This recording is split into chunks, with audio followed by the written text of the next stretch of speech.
Well, hello, Bill Molyneux here for Bill's Wargame World with Walt. It is Secret Lair. Walt, what are we going to play tonight? Tonight we're going to play Lion Rampant. This is the original edition. I think it was from 2012 is when it came out. And then there's second edition, which I can't find, and Amazon's supposed to deliver it to me any minute now. But that's okay. I've watched enough videos uh, to know how to play this game. And I think it's really going to appeal to Bill because it requires rolling a shitload of dice. That's all I can say, Bill.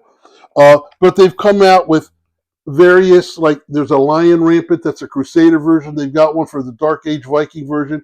So, and part of the attraction to me of this game is the friction of war is the fact you roll dice to activate, and not everybody moves. Not everybody does what you want. And there is a little bit of tactical skill that you've got to do in calculating in your head. You know, what is this advantageous for me to attack, or is this advantageous for me to defend? So, anyways, um, the figures on the table. First off, this is part of the Barzo Robin Hood playset that he came out with years ago.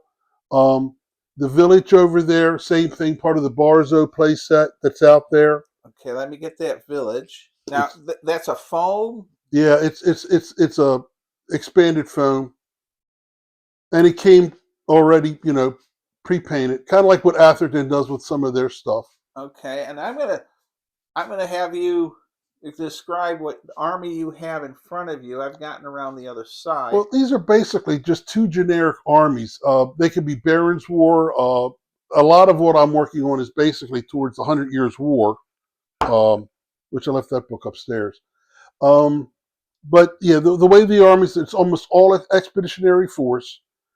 This army has got 2 units of foot sergeants, 1 unit of bowmen. They're not longbow; they're too powerful in this period.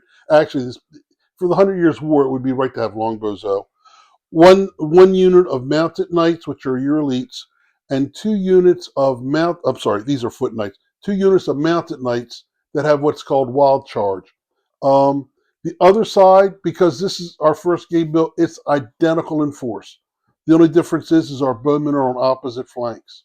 Okay, and Walt, can you just describe for a moment over here what you have, and tell our viewers before we start playing what these figures look like when you get them and what you turn them Oh, into, yeah. You know what? because you painted these, right? Yeah. It's been a lot of fun painting these. For example, here's one. I mean, they come in, they're just regular. I've got these guys primed and mounted. Okay. So, and then now I'm going to ask detailed questions. How did you get these shields painted so well? Is that a decal or? Yeah. There's a book that's called Agincourt. If you want to, we could even do a separate video to show you how I did it. But there's a book called Agincourt that has not every, but most all the shields for both the French and the English. Uh, and so those. Hang on a sec. So, what? How do we do those shields? Well, what I did is I made a copy from the book of the shields, and then I took those pages and clipped them together, and so I could print out all those shields. Now, these shields are on a decal sheet. And when I printed them on the decal sheet, which if you've got a home printer that's a color home printer, you should be able to do any of this at home. The decal paper, I just ordered it from Amazon. It's called Water Slide Decal. Um, this is the size for doing the barding on the horses. And so what I would do is I would print this first in black and white so I could make sure I was happy with the width so it would fit the horse barding correctly. The shields is a different ball game. The shields is I took the same sheets, Okay. but what I did is I printed them on me here. What I would do then, for example, here's one that I would then take Okay. that whole sheet. I would then tell it that I wanted to print it on Japanese postcard.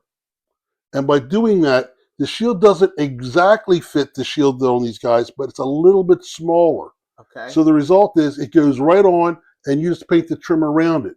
Now, me being who I am, I'm not happy with just having look how dull that yellow and red is in that. So it's like, well, I've got to have it to where it stands out. So what these basically became were templates for me to basically paint within the lines.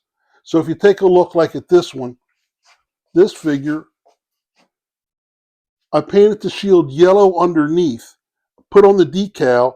The decal had the yellow bleed through, but that still wasn't good enough. So I turned right around and just painted in within the lines. Wow, Walt. And you can do that though. It really comes down to the brush. I could grab a brush for you, but the brush and the paint, I really, really like the Vallejo game colors. They're phenomenal. And then also, what's helpful too for little things like doing the eyes is AK-47 makes a white and a one. It's a 0.9 to 1.3, but you just touch it to the eyeball socket, and there's your white. And then you come back with either a small micro pen, or you can use a paint. It's called brush, but just to dab the eyes in there. So, for example, with this guy, you can see his eyes, and then also you can use a real micro liner brown to trace in the eyes. And then I use the AK-47 buff just to touch the nose and the cheeks, just to make it all look, better. Wow. So, And you hand painted all of these figures, the crossbowmen. It's amazing, Walt. well, when you're retired and you got time on your hands, and the key for me is I didn't. It's not like an ADLG army where I would buy the whole army and then it's like you got to slog through it. I would buy these from Scott, 4 to 5 boxes at a time. When I would get to the point where I was wrapping up a box, I'd order 4 or 5 more boxes because from Expeditionary Force, if you order 4 boxes, they come free shipping. Um, the cost of the figures, it's about $4 a figure for foot. It's about $8 a figure for mounted, a little bit more.